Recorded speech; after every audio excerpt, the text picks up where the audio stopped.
जय दिबा, जय दिबा.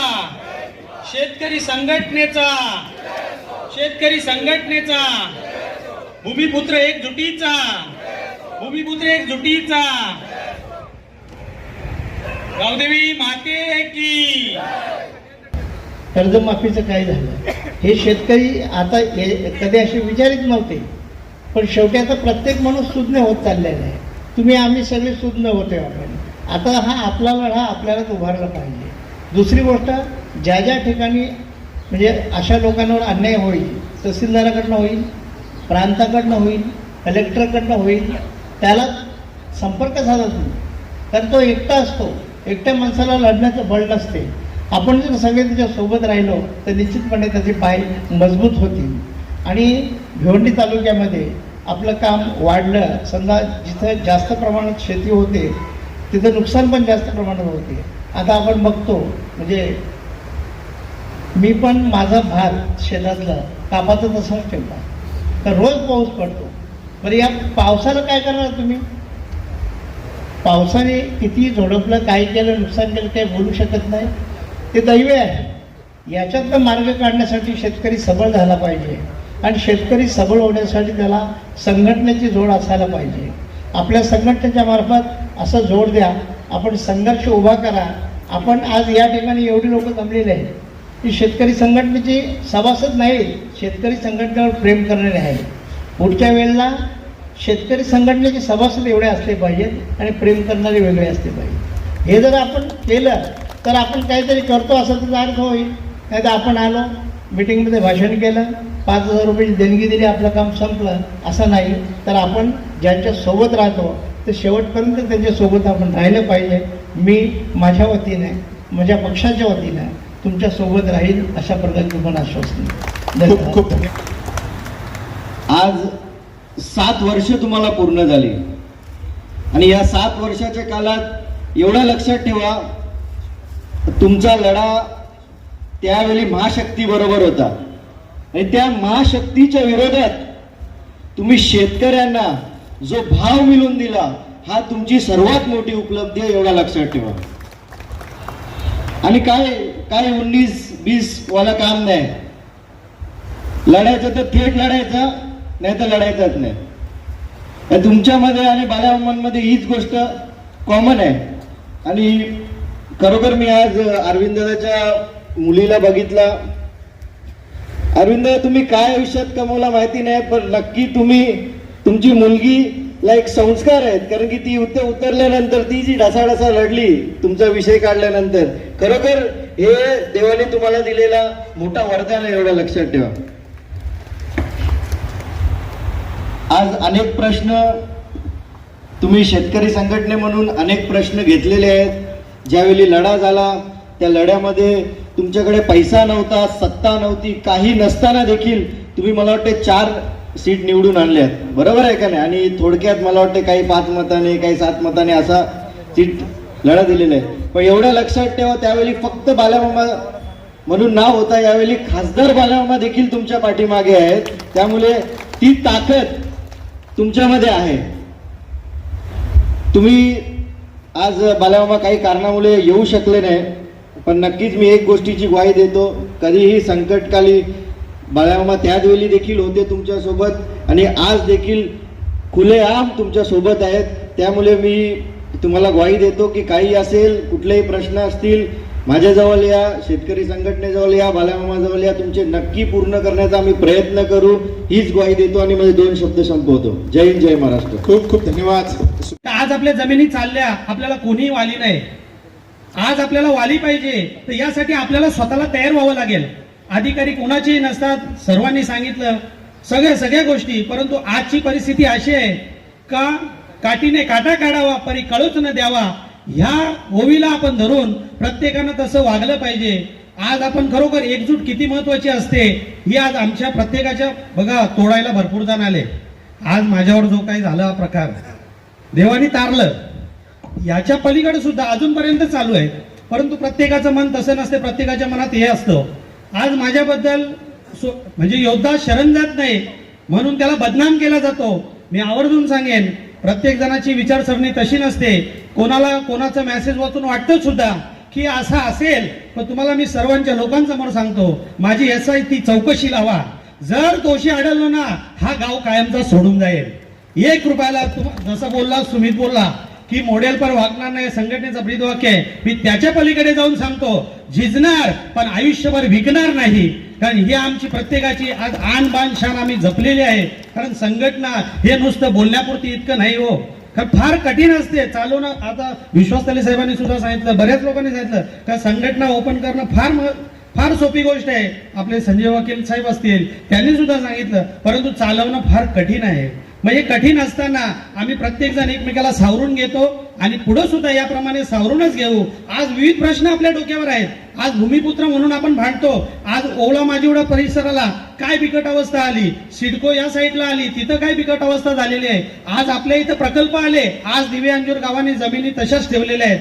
आज प्रत्येक बिल्डरचा मनुष्याला त्रास आहे. मग यांच्या बाजूने आज जो तो आजपर्यंत मोठा नेता होतो, तो नेता फक्त बिल्डरांना साथ देतो, परंतु आता याला कुठंतरी गालबोट लागून आम्ही कुठंतरी प्रत्येकाच्या माध्यमातून आज बाळामामा असतील, खासदार साहेब, आज खरोखर आज बाबा बोलले तर आज बघा वयाच्या एवढ्या वर्षी खरोखर जो माणूस कमवतो ना त्याला पुण्याई लागते हो, पुण्याई. आणि पुण्याईचं एकमेव उदाहरण म्हणजे आदरणीय बाबा. कारण जो मनुष्य कमावतो ना ते खाता सुद्धा आलं पाहिजे. नाही तर प्रशांत कॉर्नरचा शेट आहे पण त्याला मिठाणी खाण्याची पंचायत आहे. परिस्थिती अशी आहे, माझ्या 100 म्हशी पण दुधाचा चहा पिता येत नाही, कोरा चहा प्यायची परिस्थिती असते. अशी प्रत्येकाची गोष्ट असते. परंतु आयुष्यभर कमावलेलं जे पुण्याईने खाता यावं त्याचं एकमेव उदाहरण बाबा. का? कारण कधी पैशाच्या लोभाला कधी झुकले नाही आणि त्यांचाच आदर आम्ही घेऊन आजपर्यंत आम्ही त्यांना मानतो. का मानतो तर हीच गोष्ट. दिवेगाव म्हणजे अन्यायाचा गाव, स्पष्ट बोलतो. कारण या दिवेगावाला वरदान असं आहे ना का 28 एकर देवलाची जमीन कुठे आहे, भूदानाची जमीन कुठे आहे, कोणीच वाली नाही. मग याला वाली भगवंताने शेतकरी संघटना निर्माण केलेली आहे. आणि तुम्हाला शब्द देतो, एक झालं ते गेले सोडून नाही देणार. प्रत्येकाला कर्माचा हिशोब असतो. कारण कर्माला आम्ही सुद्धा जपले आणि कर्माचा खेळ तुम्ही या 2 वर्षा अगोदर बघितला असेल. ज्याने किती खोटा केला त्याचा नायनाट झाल्याशिवाय राहणार नाही. आणि मी सुद्धा सांगतो, माझ्या सगळ्यात कोणी खोटा करेल तर त्याचा सुद्धा नायनाट झाल्याशिवाय राहणार नाही, एवढी नक्कीच बोलतो. कारण प्रत्येकाला संघर्षाची ताकद आमच्या बघा. आज यो तुम्हाला फक्त भोंगा दिसतोय, याच्या मशीन बघा, आज स्पीकर दिसतो पण याच्या मागे मशीन लपलेली आहे ती कोणाला दिसत नाही. तर एवढं सांगेन, हा फक्त भोंगा आहे. ही मशीन आहे ना, ही सगळी आमची शेतकरी संघटना आहे. हे जेव्हा आम्ही एकमेकाचे विचार घेतो ना तेच कुठेतरी प्रगट होतात. परंतु भूमिपुत्रांसाठी फार काही करायचंय. आज आपल्या जमिनी सगळ्या बिल्डरशाही बघा ना, या साईडला लोढा आली, आपण त्याच्यावर फक्त गाणीच काढला. गावात लोढा आला ना, बाटली ना सोडा आला, फक्त हसण्यावर घेतो. पण त्या लोढाने आपल्यावर काय अन्याय केला आहे. मग तो अन्याय करणारा तो नसतो, याच्या मागे षडयंत्र करणारी माणसं असतात. मग ती षडयंत्र माणसं करणारी आपल्याला ओळखता आली पाहिजे. परंतु लोकांची मानसिकता अशी झालेली आहे का लोकांना फक्त दिसण्याला बोलते हो. म्हणजे एखादा माणूस लुटून खातो, त्याने अजून लुटावं ना 4 डिफेंडर गाड्या घ्याव्या, ना शेतकरी संघटनेने चांगलंच काम करावं ना लोकांची हमालीच करावी, अशी मानसिकता असलेली असते. परंतु ह्या मानसिकतेला कुठेतरी गालबोट लागलेला आता आपल्याला छडा लावायचा आहे. प्रत्येक गोष्ट बोलण्या इथं ये नाही. परंतु मी माझी रजा घेतोय, 2 शब्द संपवतो. जय हिंद, जय महाराष्ट्र. आनंद वाटतोय की आज आर सी पाटील साहेब आपल्या तुमच्या सगळ्यांच्या सोबत आहेत, आपल्या सगळ्यांच्या सोबत आहेत. एक हक्काचं नेतृत्व आपल्या सोबत बाळामामांच्या माध्यमातून आज उभं आहे. तर कुठेतरी एक जबाबदारी आहे की हे जे काही वाढता विकास आहे, या विकासातनं जेव्हा भूमिपुत्र बाहेर फेकला जातो, तो फेकला जाऊ नये, या विकासाचा भागीदार व्हावा.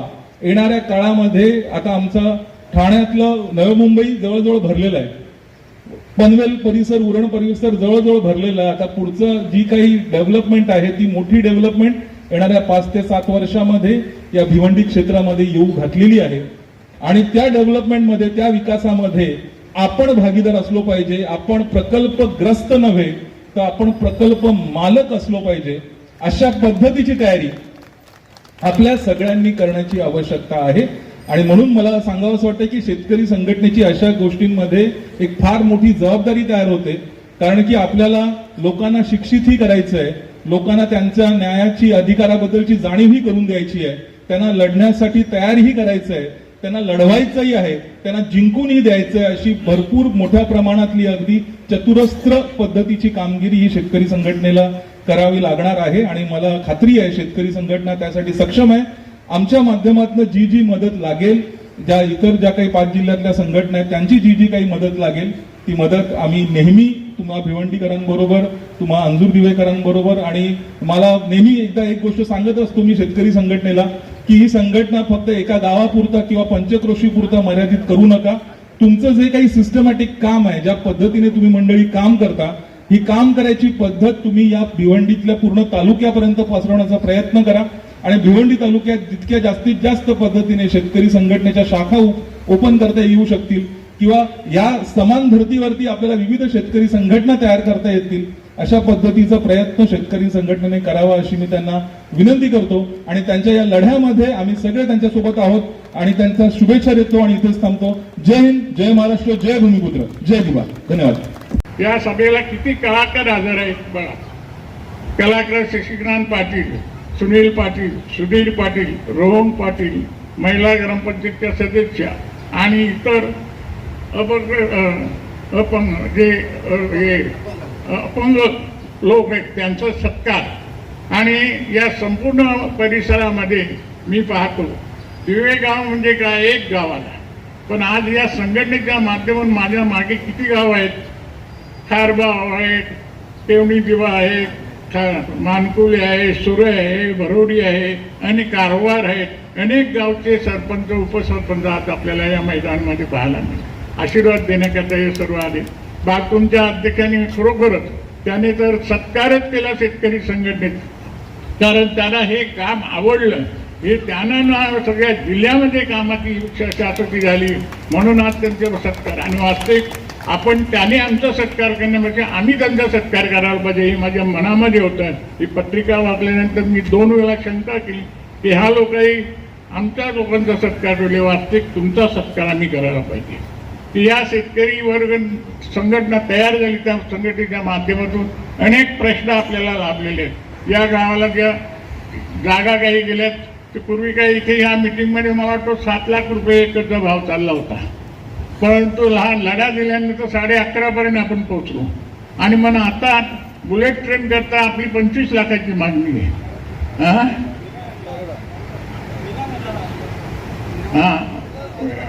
हा 25 लाखाची मागणी आहे. आणि खरोखर ही मागणी करत असताना आणि अनेक वर्षापासून बुधांचा हा प्रश्न होता. हा अनेक वर्षापासून आम्हाला काही सुटला नाही, मीही त्याच्यामध्ये होतो, पण आतापर्यंत तो प्रश्न सुटला नव्हता. परंतु शेतकरी संघटनेने हा प्रश्न हातामध्ये घेतल्यानंतर त्यांना खरोखर ईश्वराची देणगी आहे म्हणून या प्रयत्नाला सुद्धा यश आलेले आहे. आणि बुधांचा सुद्धा प्रश्न मिटणार आहे. आणि मिटल्यानंतर आमच्या सचिन पाटलांनी सांगितलं, निलेश पाटील, की जमीन विकू नका. या जमिनीच्या माध्यमातून तुमचा औद्योगिक प्रसार वाढला पाहिजे आणि त्याचे तुम्ही भागीदार झाले पाहिजे असा त्यांचा प्रश्न आहे. नुसते हमाली करायला नको, टेम्पो चालवायला नको, त्यांचे भागीदार झाले पाहिजे अशा पद्धतीने पुढचा कार्यक्रम आपल्याला आखायचा आहे. आणि त्याच्याकरता शेतकरी संघटनेची मदत जरूर लागेल. मी शेतकरी संघटनेला साईबाबाकडे प्रार्थना करतो की तुमची शक्ती आता ही दिव्या गावापुरती नाही आहे, तर संपूर्ण जिल्ह्यासाठी झालेली आहे. आणि जिल्ह्यातल्या ज्या अडचणी आहेत त्या सोडवण्याच्या दृष्टीने आपण अधिकारी लक्ष दिलेलं आहे. गेल्या पार्लमेंटच्या निवडणुकीमध्ये तुमची शक्ती किती आहे याचं सर्वांना मिळालेली आहे. आणि सुदैवाने त्याच ताकदीने बालेमामा खासदार झाले आणि त्या खासदाराचे आता आपल्याला त्यांच्या मुलाने आश्वासन दिले की जे जे अडचण येईल तिथे आम्ही पुढे करण्याकरता समर्थ आहोत. मला खात्री आहे बालेमामा सध्याचे पक्के आहेत ते आपल्या पुढे जाणार नाही. आणि पुढे येणाऱ्याकरता या गावाचा कायापालट करण्याच्या दृष्टीने आपली मिटिंग होणार आहे म्हणून घाई गर्दीमध्ये 2 दिवसापूर्वी 8 नारळ तोडले. प्रत्येक वेळेला निवडणूक आले का नारळ तोडतात आणि त्या नारळाचा काही आपल्याला फायदा काही आतापर्यंत झालेला नाही. तेव्हा मी तुम्हाला विनंती करतो की हे नारळ त्यांचे फुगड केले पाहिजे. या पद्धतीने जिल्हा परिषद पंचायत समितीमध्ये 100% सर्वांनी यथाशक्तीने प्रयत्न करून पुन्हा त्यांचे नारळ त्यांच्या घरी ठेवण्याची वेळ आली पाहिजे. अशा पद्धतीने काम करा एवढीच सर्वांना विनंती करतो. साईबाबा तुमच्या बरोबर आहे, तुम्ही काही काळजी करू नका. म्हणून आजच्या वर्धापन दिनानिमित्त 100 नावं आपण टाकलेली आहेत. दुर्दैवाने काही लोक आले नाही परंतु सुदैवाने जे आले त्यांचा आशीर्वाद तुमच्या पाठीमागे 100% आहे हे समजून तुम्ही कामावर व्हावं एवढीच सर्वांना विनंती करतो. आणि मला बोलण्याची संधी दिली, मला या कार्यक्रमाचा नेहमीप्रमाणे अध्यक्षपद पण दिला, त्याबद्दल सर्वांचे तुमचे आभार मानून माझे भाषण संपवतो. जय हिंद, जय महाराष्ट्र. खूप खूप धन्यवाद बाबा. नक्कीच आपलं मार्गदर्शन अतिशय मोलाचं होतं.